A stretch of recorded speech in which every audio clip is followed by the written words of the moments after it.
नमस्कार, मैं हूं जयशंकर गुप्त। हाल फिलहाल में आप सबका स्वागत है।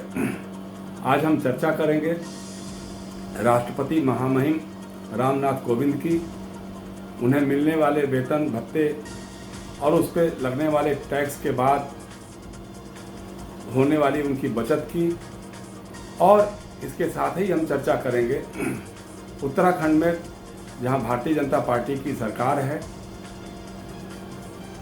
पिछले 4 महीनों में तीसरी बार वहां पे मुख्यमंत्री बदल दिया गया है। इसके बारे में भी हम चर्चा करेंगे, लेकिन सबसे पहले राष्ट्रपति रामनाथ कोविंद जी के बारे में। 4 साल पहले इसी जुलाई महीने में महामहिम कोविंद जी देश के 14वें राष्ट्रपति चुने गए थे। इसके पहले वह बिहार के राज्यपाल थे और उससे पहले भारतीय जनता पार्टी के सदस्य के रूप में उन्हें राज्यसभा में 2 कार्यकाल मिला था। देश के दलित नेता हैं, दलितों के नेता हैं। इस हिसाब से भी जब पिछली बार 14वें राष्ट्रपति की तलाश हो रही थी, तो भारतीय जनता पार्टी और राष्ट्रीय स्वयंसेवक संघ का जो शिखर नेतृत्व था, उसने ये फैसला किया था कि इस बार राष्ट्रपति के पद पर किसी दलित या आदिवासी को ही बिठाया जाएगा। मैं उन गिने चुने पत्रकारों में से एक था जिसे इस बात की भनक लग गई थी, और हमने उस समय आउटलुक साप्ताहिक पत्रिका में लिखा भी था कि भारतीय जनता पार्टी के आलाकमान की जिन लोगों पर निगाह है, उसमें सबसे पहले जो नाम आता है वो रामनाथ कोविंद जी, बिहार के तत्कालीन राज्यपाल। संजोग की बात है, कोविंद जी देश के 14वें राष्ट्रपति हो गए। अब अगली बार अगले साल इसी महीने के आसपास देश के 15वें राष्ट्रपति का चुनाव भी होना है। कोविंद जी को दोबारा मौका मिलेगा या नहीं मिलेगा, यह भविष्य के गर्भ में है। लेकिन आज हमारी चर्चा का विषय दूसरा है। आज हम ये इस बात की चर्चा कर रहे हैं कि कोविंद जी ने एक कार्यक्रम में वहाँ पे कानपुर में यह कहा कि उन्हें वेतन के रूप में 5 लाख रुपए मिलते हैं। इसकी चर्चा तो बहुत होती है, लेकिन उसमें से 2.25 लाख रुपए टैक्स के रूप में कट जाते हैं, इसके बारे में कोई चर्चा नहीं होती। और टैक्स कटने के बाद जो 2.25 लाख रुपए बचते हैं, तो उससे ज़्यादा बचत तो देश में सरकारी अधिकारियों की होती है। जो यहाँ बैठे हुए शिक्षक और शिक्षिकाएं हैं, उन्हें उससे ज़्यादा मिलता है। अब उन्हें ये बात किसी सार्वजनिक मंच पे कहनी चाहिए थी कि नहीं कहनी चाहिए थी, लेकिन इसको लेकर के सोशल मीडिया पे काफ़ी चर्चा शुरू हो गई। यदि राष्ट्रपति देश का हाईएस्ट पेड एम्प्लॉई है, तो वो टैक्स भी तो देता है। हम टैक्स भी देते हैं 3.25 लाख रुपया महीना, लेकिन वो कोई कहेगा कि आपको, लेकिन जो मिलता है उसकी सब चर्चा करते हैं कि आपको तो 5 लाख मिलता है, तो उसमें से हर महीने 3.25 लाख निकल जाता है। बचा कितना? और जितना बचा उससे अधिक तो हमारे अधिकारी और उन सबको मिलता है कि जो टीचर्स बैठी हुई है ना, टीचर्स, उन सबको सबसे ज़्यादा मिलता है। उनका वो भाषण बहुत वायरल हुआ जिसमें उन्होंने बातें कही थी। लोग तमाम तरह के सवाल खड़ा करने लगे। ये भी पूछा जाने लगा कि साहब, क्या राष्ट्रपति हमारे इतने विपन्न हैं, इनकी आर्थिक स्थिति इतनी खराब है कि उनको सार्वजनिक मंच पे बोलना पड़ रहा है कि साहब उन्हें तो इतना कम मिलता है, उसमें से भी इतना टैक्स लग जाता है, जिससे कुछ बचत ही नहीं होती है। और फिर इन्हीं चर्चाओं के बीच में कुछ लोगों ने ये भी चर्चा शुरू कर दी कि साहब राष्ट्रपति का वेतन तो टैक्स नहीं लगता, उस पर आयकर के दायरे से बाहर होता है। और ये इस बात की भी चर्चा हुई कि साहब देश में ऐसा कौन शिक्षक है, कौन सरकारी अधिकारी या कर्मचारी है जिसको इतना वेतन मिलता है कि उस पर आयकर कटने के बाद, टैक्स कटने के बाद उसे 2.25 लाख रुपए से अधिक की बचत प्रति माह हो जाती है। तो ये सब चर्चाएं होने लग गई। यहाँ तक मुझे जो लगता है कि राष्ट्रपति महोदय ने शायद यह बात उस कार्यक्रम में कही होगी या सोच कर कही होगी कि देश में उन सारे लोगों को टैक्स देना चाहिए जिनकी आमदनी टैक्स देने लायक होती है। और उसी में उन्होंने अपना उदाहरण देते हुए कह दिया होगा कि साहब देखो, मैं भी हूँ, सर्वोच्च संवैधानिक पद पे हूँ, सबसे अधिक वेतन मिलता है मुझको, लेकिन मुझे 5 लाख वेतन मिलता है। और उसमें से 2.25 लाख रुपए मैं टैक्स में दे देता हूँ। तो हो सकता है कि प्रोत्साहित करने के लिए उन्होंने कर दिया हो, लेकिन अब सवाल एक ही है कि अभी जो हमारे यहाँ आयकर का जो ढांचा है, उस ढांचे के तहत 10 लाख रुपए से अधिक आमदनी वाले की आमदनी से 30% की कटौती होती है, आयकर की कटौती होती है। तो उसके हिसाब से अगर देखा जाए तो राष्ट्रपति महोदय का वेतन अगर 5 लाख प्रति माह यानी 60 लाख रुपए वार्षिक आमदनी होती है, तो उसमें से कटौती के बाद 1.5 लाख रुपए कटना चाहिए। सालाना देखें तो 18 लाख रुपए की कटौती होनी चाहिए टैक्स के रूप में। तो उन्होंने ऐसा क्यों कहा? दरअसल एक बात और भी पता चली कि नहीं, राष्ट्रपति का वेतन जो होता है उस पर टैक्स तो लगता है, क्योंकि शायद यही एक सोच था। इसी सोच के तहत जो पहले राष्ट्रपति से लेकर के अभी तक जो है वेतन कम रहते थे। राष्ट्रपति का वेतन जो है कम होता था, भत्ते ज़्यादा होते थे। जब राजेंद्र बाबू पहली बार राष्ट्रपति बने थे तो उन्हें वेतन के रूप में सिर्फ 10,000 रुपये मिलते थे और भत्ते के रूप में 15,000 रुपये मिलते थे। उसके बाद 1985 में पहली बार राष्ट्रपति के वेतन भत्तों में संशोधन हुआ और वेतन बढ़ा करके 20,000 हो गए, 15,000 रुपये कर दिए गए और भत्ते बढ़ा करके 30,000 रुपये कर दिए। इसके बाद मेरे ख्याल से 1998 में राष्ट्रपति का वेतन बढ़ा करके 50,000 किया गया। लेकिन इस दौरान तमाम वेतन आयोग लागू हुए, सरकारी अधिकारी कर्मचारियों की तनख्वाह बहुत बढ़ गई, वेतन में वृद्धि हो गई। इसको देखते हुए 2008 में राष्ट्रपति का वेतन बढ़ा करके एक सम्मानजनक स्थिति में, चूँकि ये कहा जाता है, नहीं ये सच भी है कि राष्ट्रपति का वेतन सबसे अधिक होता है। सरकारी कर्मचारी, लोक सेवक या जो भी कहिए जिस रूप में भी, उनका वेतन सबसे अधिक होता है। तो वो थोड़ा सम्मानजनक दिखना भी चाहिए। तो 2008 में बढ़ा करके 1.5 लाख रुपए कर दिया गया और 2017 में जब रामनाथ कोविंद जी राष्ट्रपति हुए तो इस वेतन में वृद्धि करके 5 लाख रुपए कर दिया गया। और उसके अलावा जो अन्य भत्ते होते हैं, जो जैसे सरकारी निवास, आपको पता ही होगा कि दुनिया में सबसे विशालकाय हमारा जो राष्ट्रपति भवन है, उसमें राष्ट्रपति महोदय को मुफ्त आवास की सुविधा मिली है परिवार के साथ। चिकित्सा सुविधा, दवाओं की सुविधा मुफ्त उनको मिली हुई है। टेलीफोन, इंटरनेट या जो भी इस तरह की जो भी सुविधाएं हो सकती हैं वो सारी उनको मुफ्त मुहैया होती हैं। चलने के लिए उनके पास दुनिया की जो सबसे बेशकीमती गाड़ी कही जाती है मर्सिडीज बेंज, उसको बुलेट प्रूफ से सज्जित करके उनके लिए व्यवस्था की गई है। देश में या विदेश में वो कहीं भी चलते हैं, चाहे वो सड़क मार्ग से चलें, आकाश मार्ग से चलें या समुद्र से चलें, समुद्र मार्ग में चलें, तो उनके लिए अति विशिष्ट श्रेणी की मुफ्त यात्रा सुविधा मिली हुई है। खान पान सब कुछ, मतलब राष्ट्रपति भवन इन सब मामलों में आत्मनिर्भर कहा जाता है। ये सारी सुविधाएं उनको मिली हुई हैं।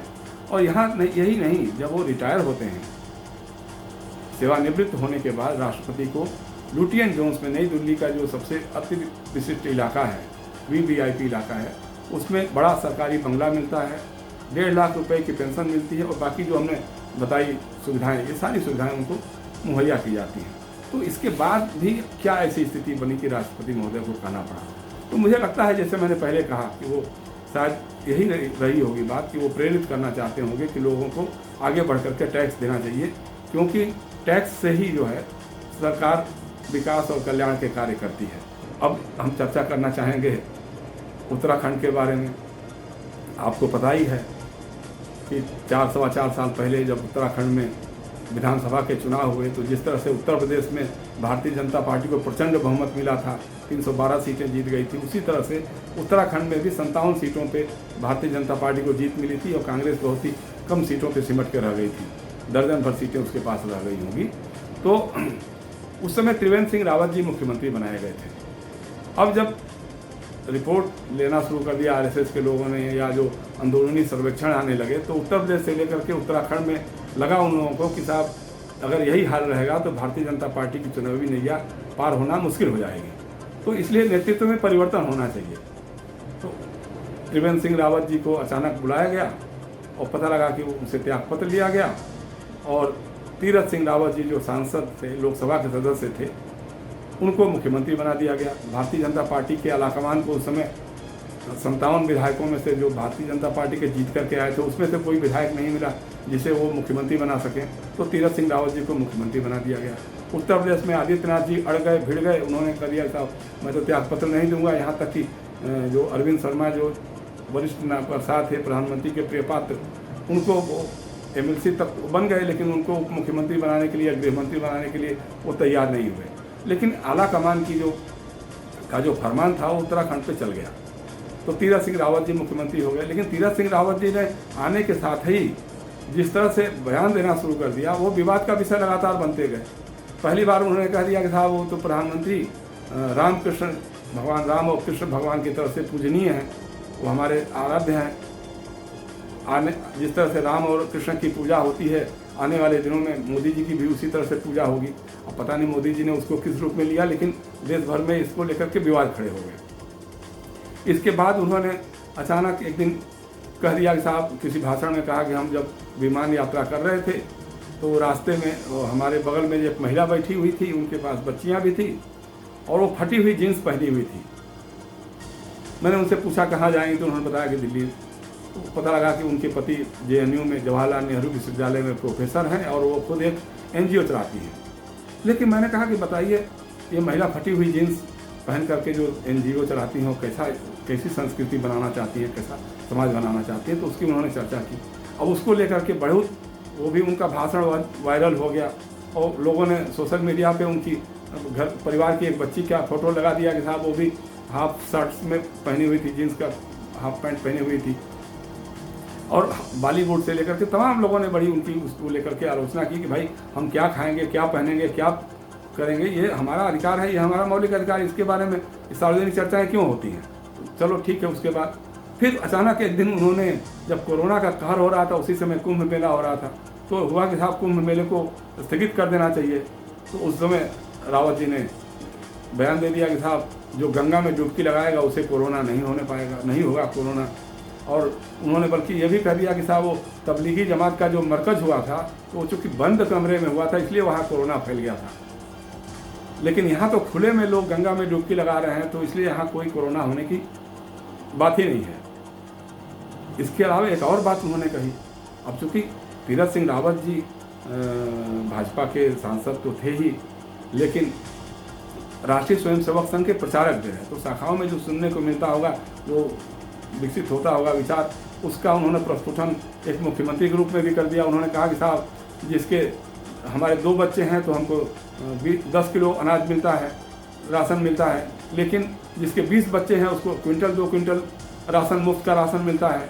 तो हमारी आपकी गलती रही है, इसके लिए जिम्मेदार हम ही और आप हैं कि हमने समय पर ज़्यादा बच्चे पैदा नहीं किए। अगर हमने भी 20 बच्चे किए होते पैदा तो शायद हमको भी इतना अनाज मिलता। इसको लेकर के भी काफ़ी आलोचना हुई। तो एक तरफ तो ये सब उनके विवाद के बयान को लेकर के विवाद खड़े हो रहे थे, और दूसरी तरफ भाजपा और RSS का सर्वेक्षण जो बता रहा था वो उनकी हालत को अच्छा नहीं बता रहा था। इसलिए उनको अचानक बुलाया गया और उसे त्यागपत्र ले लिया गया और कहा यह गया कि साहब संवैधानिक संकट खड़ा हो गया था, क्योंकि 7-8 महीने बाद विधानसभा का चुनाव होने वाला है उत्तराखंड में, और चुनाव आयोग इस बीच में कोई उपचुनाव नहीं कराना चाहता। इसलिए अब इनके पास विकल्प नहीं था तीरथ सिंह जी के पास, इसलिए वो त्यागपत्र दे रहे हैं। गजब की बात है। अगर तीरथ सिंह रावत जी को बना करके रखना ही था तो अभी कुछ ही दिनों पहले तो उत्तराखंड में सल्ट का उपचुनाव हुआ, और कोरोना का कहर जब चरम पर था उस समय चुनाव तो हुए थे, बंगाल में हुए थे, अन्य राज्यों में भी हुए थे, तो इसमें कोई चुनाव में थे, इससे कोई दिक्कत नहीं होती थी। लेकिन खैर ये बात कही गई, और नए मुख्यमंत्री के रूप में पुष्कर सिंह धामी जो कुमाऊं क्षेत्र के हैं, खटीमा से 2 बार विधायक हैं, अभी उनको मुख्यमंत्री बनाया गया। धामी जो हैं वो पहले विद्यार्थी परिषद, फिर भारतीय जनता युवा मोर्चा के राजनीति में सक्रिय रहे हैं। भगत सिंह कोश्यारी जब मुख्यमंत्री थे उत्तराखंड के तो उनको OSD भी थे वो। अब उनके ऊपर है कि वो भारतीय जनता पार्टी की नाव पार लगा पाएंगे कि नहीं लगा पाएंगे, सबसे बड़ा सवाल यही है। अब मुश्किल ये है कि भारतीय जनता पार्टी और पुष्कर सिंह धामी के पास महज 6-7 महीने का समय है। इसी के बीच में कौन सा करिश्माई कारनामा वो करते हैं, कौन सा करिश्मा वो करके दिखाते हैं जिससे भारतीय जनता पार्टी की सरकार दोबारा चुन करके आ सकती है। और एक सवाल और उठता है कि अगर वो इतने ही काबिल और इतने ही योग्य थे, इतना ही करिश्माई थे, तो जब त्रिवेंद्र सिंह रावत को हटाया गया उस समय किसी लोकसभा सदस्य को बनाने के बजाय पुष्कर सिंह धामी जी को ही क्यों नहीं बना दिया गया था मुख्यमंत्री? अगर बना दिया गया होता तो बात कुछ और होती, लेकिन उस समय तो आपने नहीं बनाया, आज आपने बनाया जब अंतिम समय है।